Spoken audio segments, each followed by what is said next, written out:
Grand Rising, my melanated brothers and sisters. It's time for Black Talk with me, your host, Hubba Botep, as we talk about all the tricks the white man uses to keep us down.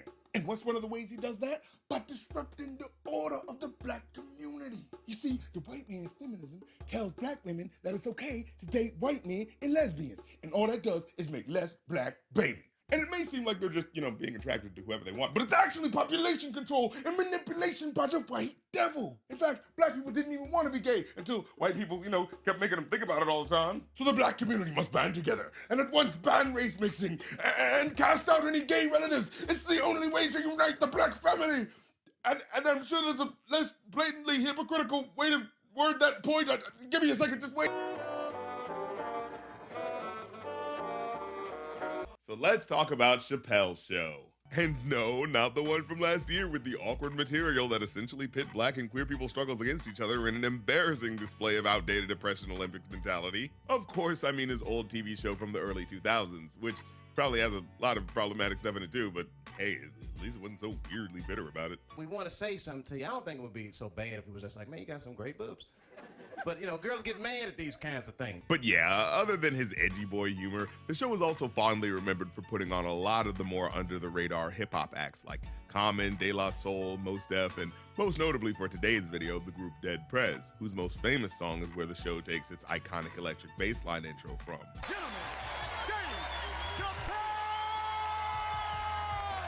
And that song is called simply Hip Hop, a clarion call from underground MCs M1 and Stickman, known for mixing the incendiary gangster rap lyrical aesthetic with full-throated, unflinchingly brazen political commentary. And listening to their album the song is from, Let's Get Free, it was a reminder of just how dope their music really was. Like, sure, it's a black revolutionary vibe, so there's a lot of social issues talked about, but their goal was more than just bucking back against the man. It was about genuinely uplifting the black community through dissemination of knowledge about the political as well as the personal.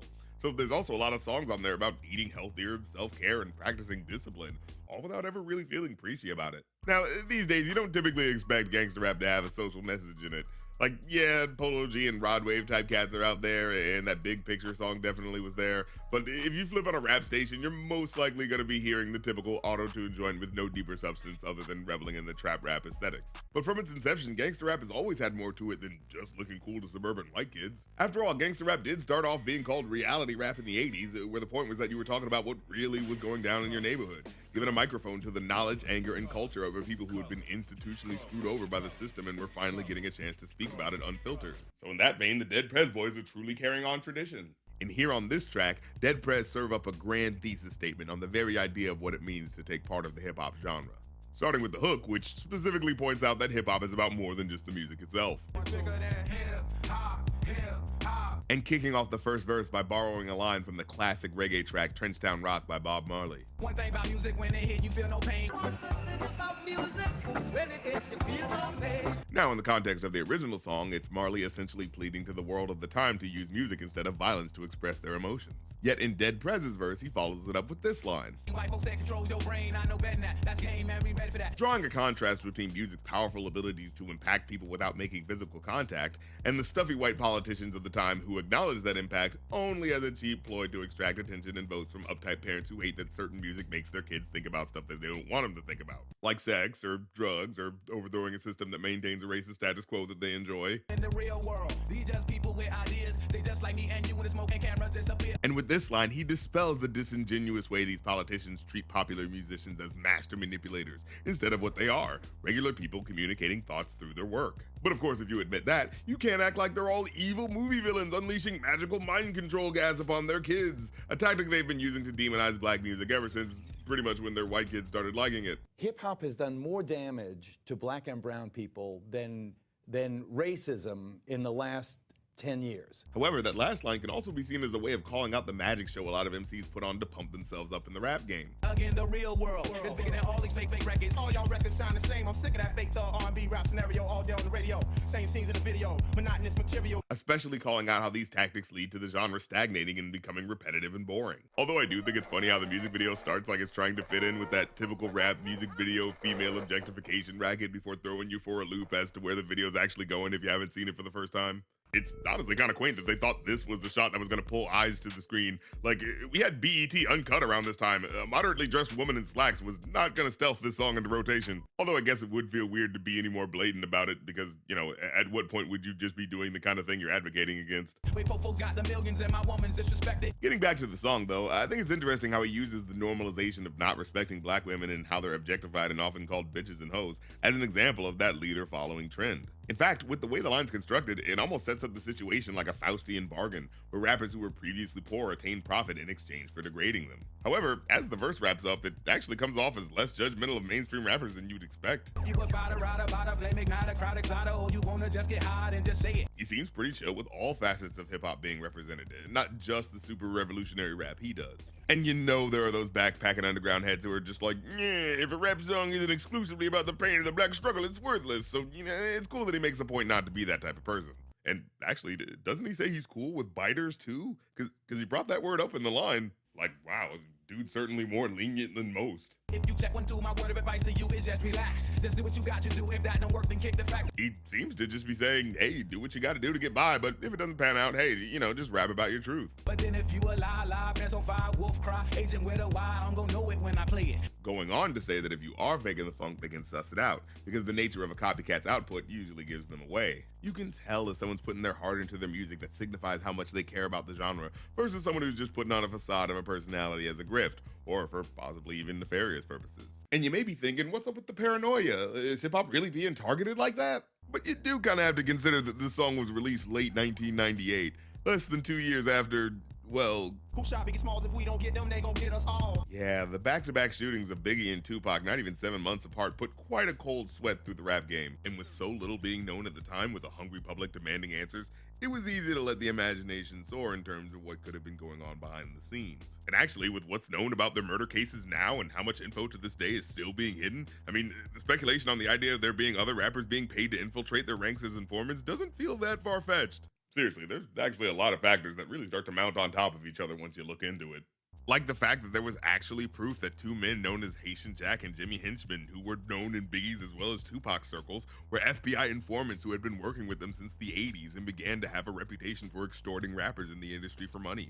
Or the fact that with Tupac, who got into political activity early due to being a member of the Shakur family, which was already under scrutiny for being heavily involved in the Black Panther Party, after his death, it was revealed that while the FBI had a 4,000-page file on the rapper, to this day they won't release any more than 100 pages under the excuse of national security. Or one of the more alarming facts about Biggie's murder investigation, which is that FBI agents had to be actively dissuaded from further looking into it because apparently the details of the corruption in the ranks of the LAPD that led to the opportunity for Biggie to get killed are so damning, a city attorney had to straight up admit that if a special investigator for the case testified, it could be an over 50% chance that the LAPD would have had to pay out over $600 million in expenses, actively defunding the organization and effectively collapsing the relationship between their organization and the FBI. Like, goddamn, this shit really is bigger than hip hop. I mean, wow. You know, one would think if the details of the murder of a music celebrity makes the LAPD look so bad, it might need to be completely defunded if what they did came to light. Well, it kind of sounds like they absolutely need to be defunded. Like, geez, what does it take for obviously corrupt authority figures to be taken out of their positions in this country? I'm down for running up on them in they city hall. Oh, wow. A line like that really sticks out these days, doesn't it? And no, not just because of certain white dudes who coincidentally can only seem to understand the language of identity politics when it's used as a tool to disingenuously claim victimhood over a word they literally never cared about before it became politically convenient to do so. But also because, man, that alt-right January 6th insurrection attempt just happened last year, didn't it? And I bring that up because I think it's interesting that after all the Black Lives Matter protests that people who no doubt had amongst them left-leaning hip-hop fans who grew up listening to incendiary but politically progressive artists like Dead Prez for the last 20 years, not once did any BLM protest get so vitriolic and unruly that they barged into the highest office in the land. And yet the same flavor of conservatives who would have labeled Dead Prez flag-burning rabble-rousers who don't respect America were down to go full final scene in Matrix Resurrections because they had to deal with a black president for less than a decade, as if to all but subconsciously prove beyond the shadow of a doubt who really has the privilege in this country to make a total ass of themselves. Now, that's not to say that there aren't any black extremist rappers with regressive ideas out there. I've unfortunately come across more than my share of so-called conscious rappers whose justified anger takes them down a dark road of race-based pseudoscience and conspiracy theories that end up exposing latent bigotries in their personal beliefs. The thing I hate is when these type of assholes become the face of speaking out for legitimate issues the black community is dealing with. Because calling out America's unfair history of shutting black people out of institutional power structures since the country's inception and wanting to call for things that will help reverse that issue, yeah, I'm down for all of that. But I check out when any so-called conscious rapper starts spouting race essentialist drivel that always seems to frame their very specific demographic as superior to all others. And that's why the problem with white male capitalist patriarchy is really only this part right here. So if you black women would just get back in the kitchen and having our babies and reading nothing but shitty Alex L comics, and that's the only way that you break the black family. That said, fortunately, when I listened to Dead Prez's music, I never got that extremist impression from them. And nothing ever came across like they actually thought of white people as lesser or anything. In fact, with there always being white backlash against a black political rap group regardless of anything they actually say, I specifically wanted to search the internet to see what lyrics or words that white critics would have taken issue with. But any statements I could find were actually pretty reasonable concerning race. Like this one M1 quote I found where he answers the question of if they hate white people by saying explicitly, "We don't hate white people. I hate the oppressive system that has come to benefit more white people than anybody else in the world. Not that they're all responsible, but just because I say power to the black and brown doesn't mean I want to take any power from anyone else." Like, hey, that seems like a pretty measured perspective on historical context. And in a way that makes it clear he isn't intending to demonize all white people. And that sentiment reflects pretty directly in the lyrics and the music. Black male, live a third of his life in a jail cell, cause the world is controlled by the white man. I'm a beast, but I kill you if you fuck with my mom's on my knees. If you all want peace, but the problem is practice on a bigger piece. And on one level, it's entertainment either way. I mean, it's supposed to be over the top and in your face anyways, right? So the harshness of the language is part and parcel of the catharsis of this music trying to emulate that black anger from the material historic suffering. So like, I could see someone getting indignant about this line out of context. I'm down for running up on them in they city hall. But for my money, when it's looked at in context, it's so purposely addressing those people in established positions of authority whose white supremacist ideology filters into the laws they enforce, which disproportionately targets oppressed minorities, metaphorically cracking whips in a postmodern capitalist system thing that's essentially just like slavery with extra steps anyways. In that specific light, yeah, the moniker seems kind of justified to me. Hell, I remember respected civil rights leader and comedian Dick Gregory once saying in his biography that white people who make less than $20 million a year, they don't even really count as white. I mean, if you're not one of those people in power, then take what Dead Prez have to say in stride. You know, like when women talk about dudes who are fuckboys, if you're not one of them, what do you gotta be uptight about? Like, when girls talk about those dudes being douchebags, you know those guys do exist, right? You have to have seen those pickup books and videos where they treat women like nothing more than video game sex missions to complete. Like, if that's not you, don't worry about it. If it don't apply, let it fly. That said, I do sometimes can't help but feel like the gangsta-isms can undercut the revolutionary aspect of the group's aesthetic. The one thing I came across that I remember having mixed feelings about was the lead single from their second album, Revolutionary But Gangsta, entitled Hell Yeah, parentheses, Pep the System, where the music video starts with Dead Prez and company robbing a white family with young kids and stuff, in a scene that just makes the black people look like horror movie characters in a found footage film in a way that just rubs me wrong. And like, to zoom out, I get that the point of the song in particular is that it's like a ghetto life hack song, dispensing knowledge on loopholes you can use to skirt around having to pay for things when you're struggling just to get by. Hey, let's go to the DMV and get an ID. The name says you, but the face is me. Now it's your turn, take my paperwork. So hey, just like my jaywalking canine benefactor, they're also living on the edge of unjust laws that purposefully target the disadvantaged, right? But then they'll drop a line like this. We gon' order takeout when it's in the drop up. 25 up in the face. One weapon to the four of us. Hiding in the corridor till we see the big from the car headlights. White boy in the wrong place at the right time. By the look on his face, he probably shitted in his clothes. You know what this is. It's a stick up. And I'm just like, I don't know. Robbing some white kid of tips and gas money don't exactly scream sticking it to the system to me. Еще одна победа над корпоративной жадностью. Твоя мелочность не помогает никакой борьбе, дедушка. Like, I doubt a working class delivery boy is doing much in the way of upholding the white supremacist power structure. I'm just saying, if you're doing the whole leftist proletariat revolution angle, be consistent with the shit. Because if it's about banging on the system, let's hold to that standard of aiming at the right targets and looking at things from an intersectional perspective that acknowledges the web of connected issues we're all dealing with. After all, that's real revolution, right? That's why I've always found it particularly fascinating that the most forward-thinking black revolutionaries of the 60s, when you look into them, were all kind of starting to connect ranks with other groups on bigger, like-minded issues before they were assassinated. MLK was murdered right around the time he started speaking up about workers' rights and against Vietnam. But somewhere I read of the freedom of assembly. Somewhere I read of the freedom of speech. Somewhere I read of the freedom of press. Somewhere I read that the greatness of America is the right to protest far right.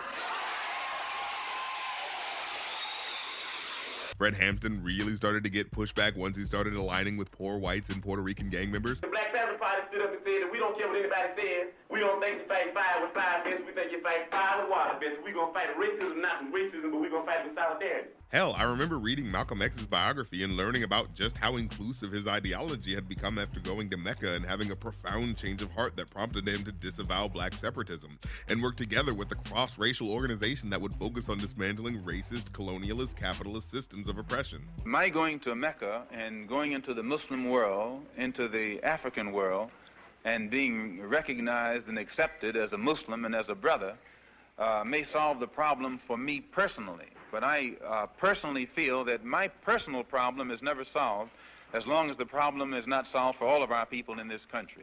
Like, whenever really influential black leaders moving for equality started connecting links with other poor subgroups, that's when things clearly became a problem for the powers that be. So if that's what the people in charge of our oppressive systems don't want, that is probably exactly what the hell we should be doing. So guys, what are we waiting for? Let's do this. All colors, creeds, nationalities. We should all begin ceaselessly blending and mixing our collective selves. Black bodies, Asian bodies, white bodies, everybody's. Until the color of a man's skin is of no more significance than the color of his eye. Till we're all too interwoven into everyone else's genetic makeup to even think about dividing by meaningless physical traits. Are you really picking up what I'm laying down? I ask you, plead you, to commit to a free-spirited program dedicated to procreative racial deconstruction. If we truly want the world to come together, we must do as the sacred Bulworth movie quote demands. Если коротко, все трахают всех до тех пор, пока мы все не станем одного цвета. This is my personal philosophy on how to solve things. I mean, you know, you're free to think differently.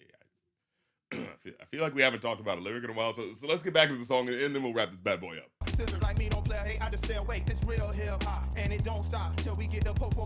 And to top the final verse off, they make a bold decree about hip-hop's power as a revolutionary art form that won't be stopped until the police are properly yeeted from the community. And after all that shit I learned about Tupac, Biggie, and the LAPD, I kind of can't help but welcome the idea. I mean, shit, if your system is so corrupt, just doing your job in and of itself would expose how corrupt your system is. Yeah, that sounds like a pretty clear harbinger right there. Well, overall, I give the song a 5 out of 5. The song, despite having a more lo-fi sound in the vocals than I remembered when I first heard it, still absolutely bangs as an overall track, with its low wiggling bass line, commanding drum beat, and timelessly powerful lyrics that still leave an impact when you hear them. Oh, and I'd be remiss if I didn't mention the It's Bigger Than Hip Hop remix, a joint complete with 3 new verses that do a fun thing of calling back to what the first lyrics were and then twisting the wording in a different way to throw you off. One thing about music, when it's real, they get scared. Got a slaving for the welfare. Ain't no food, clothes, or healthcare. I'm down for guerrilla warfare. And while the beat has a more standard early 2000s feel to it that they rock over pretty damn nicely to spit some more bold, angry, revolutionary raps, whenever they get to this part of the song, I actually start to well up a little. Rock to this if you miss Tupac. Bounce to this if you love Big Papa. My soldiers live, soldiers ready to ride. For this real hip hop, y'all, I'm ready to die. Yeah, when that soft Spanish guitar saunters in, it just hits me in the feels as they sing these lyrics, which take their melody from both a Biggie Smalls song Grab your dick if you love hip hop. Rub your titties if you love Big Papa. And a Tupac song where he parodied Biggie's hook for a diss. Grab your blocks when you see Tupac. Call the cops when you see Tupac. But also, the melody of both songs are derived from a classic hip-hop sample from old school reggae artist Yellow Man, from a song entitled Zunga Zunga Zunga Zunga. Just play the sample.